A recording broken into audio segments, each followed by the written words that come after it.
আমার চেনা একজন মানুষ একসময় ঠিক করেছিলেন গান নিয়েই সারা জীবন থাকবেন, তারপর যেরকম হয় সংসারের চাপে তা আর হয়ে ওঠেনি। এখন বৃদ্ধা হয়েছেন, অনেক রোগটোগ হয়েছে, একটু মাথার রোগও হয়েছে, স্মৃতির কিছু গোলমাল হয়, কখনো তিনি শৈশবে ফিরে যান, কখনো বাস্তবে জিনিসপত্র ঠিকঠাক বুঝে উঠতে পারেন না। তো সেদিন এক জায়গায় এসছেন, একজন জিজ্ঞেস করেছেন, কী গো কেমন আছো? তিনি বলছেন, খুব আনন্দে আছি জানো, সকালবেলা ঘুম থেকে উঠে বারান্দায় যাই, আশেপাশের বাড়ি থেকে লোকে আমাকে প্রণাম জানিয়ে বলে, বাপরে আপনি কি সুন্দর গান করেন, আপনার গান শুনে তো আমাদের দিন কাটে, আপনাকে নমস্কার জানাই। তারপর অমুক জায়গায় গান শেখাতে যাই, সেখানে ছাত্রছাত্রীরা ভীষণ ভালোবাসে আমাকে, সম্মান করে, গান টান শিখিয়ে বাড়ি ফিরে আবার বিভিন্ন জায়গায় গান শোনাতে যাই, বাকি সময়টা নিজে গান শুনি, গানের মধ্যেই আছি, খুব আনন্দে আছি। শুনে তার আত্মীয়রা সবাই চুকচুক করে শখে দিয়ে মাথা নাড়তে লাগলো যে, ইস দেখেছো গো, মাথাটা একেবারে গেছে, একটা লোক সারাদিন খাটে চুপচাপ শুয়ে থাকে বা বসে থাকে, আর দেখো কল্পনার রাজ্যে সে কী কাণ্ড না করছে, গান শেখাচ্ছে, গান হেন করছে, গান তেন করছে, ইস মাথাটা একদম গেল, ঈশ্বরের একই অভিশাপ। তো এই জিনিসটাকে তো এইভাবেও দেখা যায় যেটা আদৌ ঈশ্বরের অভিশাপ নয়, এটা ঈশ্বরের একটা আশীর্বাদ। কারণ এই লোকটার সবচেয়ে কাঙ্ক্ষিত, সবচেয়ে ঈপ্সিত জীবনটাই তো সে এখন যাপন করে চলেছে। সে চেয়েছিল তার যাতে সবচেয়ে আনন্দ হয় গান, সেই গান নিয়েই সে থাকবে, তাই আছে। তারপরে সেই গান থেকে সে কী চেয়েছিল? অন্য লোকের স্বীকৃতি, তাই সে পাচ্ছে, সব্বার শ্রদ্ধা পাচ্ছে, প্রণাম পাচ্ছে, ভালোবাসা পাচ্ছে।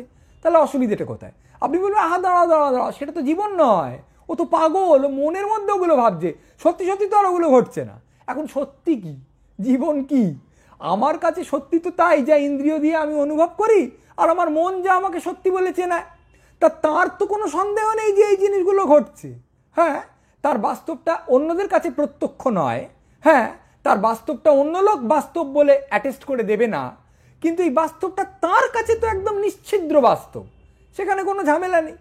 তাই যদি হয় তাহলে বলতে হবে তিনি একটা অসামান্য সার্থকতা, অসামান্য চরিতার্থতায় স্নান করে চলেছেন, একদম সারা জীবন যা চেয়েছিলেন তাই তিনি পেয়েছেন।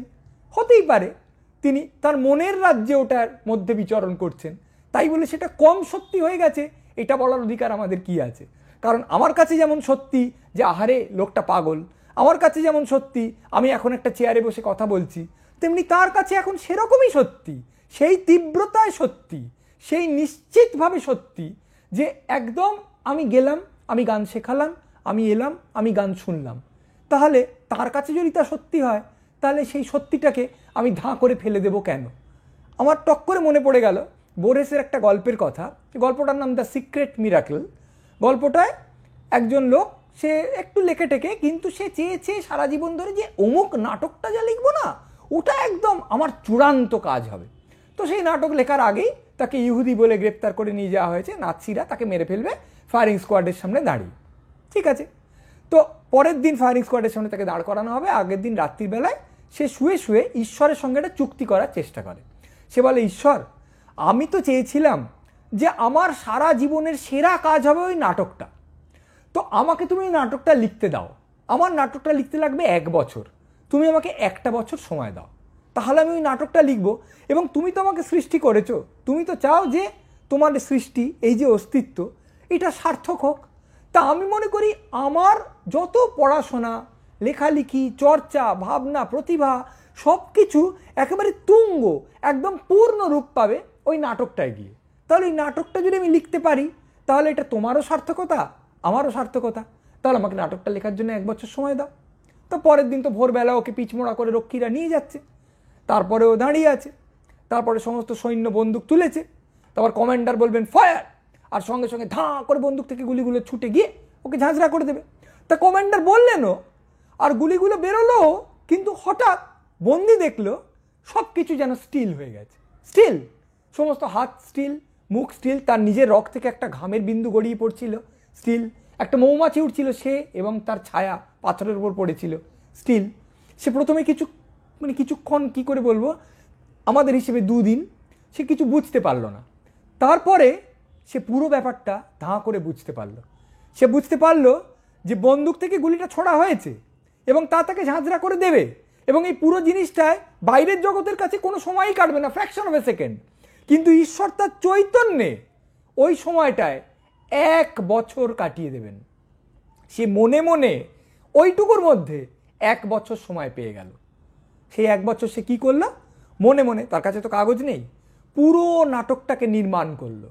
এইখানটা রাখলো, ওখানটা আবার সংশোধন করলো, সেখানটা একটা জিনিস নিয়ে এলো, সামনে যে সৈন্যরা দাঁড়িয়ে আছে সেই সৈন্যদের একজনের স্টিল মুখের আদলে সে একটা চরিত্রকে একটু বদলে দিল, কাটাকুটি করলো, অনেক কিছু করে এই 1 বছর সময়ে সে গোটা নাটকটাকে একদম তুলনাহীনভাবে, তার মতে একদম শ্রেষ্ঠ নাটক সে যেরকম লিখতে পারতো সেইভাবে শেষ করলো। যে মুহূর্তে শেষ হলো 1 বছরও শেষ হলো এবং সঙ্গে সঙ্গে গুলি এসে তাকে ঝাঁঝরা করে দিল। বাইরের লোকেরা ভাবলো এরকম কিছুই ঘটেনি, ধাঁ হলো, একটা দড়াম করে একটা লোক মরে গেল, কিন্তু তার চৈতন্যে সিক্রেট একটা মিরাকেল ঘটে গেল। ঈশ্বর তাকে 1 বছর সময় দিলেন এই নাটকটা নির্মাণ করতে। বাইরের লোকের কাছে এটা কিচ্ছু নয়। এবার এই নাটক তো কোনোদিন একটা পাতায় রচিত হবে না, এই নাটক তো কোনোদিন মুদ্রিত হয়ে সকলের কাছে যাবে না, এই নাটক কোনোদিন কোনো স্বীকৃতি পাবে না। তার মানে কি এই যে নাটকটা রচিত হয়নি? তা তো নয়। যে লোকটা এই নাটকটা লিখেছে সে তো একটা অপূর্ব আনন্দ লাভ করেছে এই নাটকটা লেখার।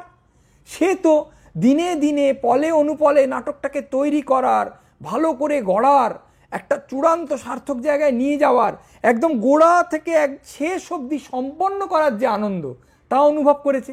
একটা সাধনা দ্বারা পরিবৃত থেকেছে, তার যে আনন্দ সেটা অনুভব করেছে। সেইগুলো তো মিথ্যে নয়।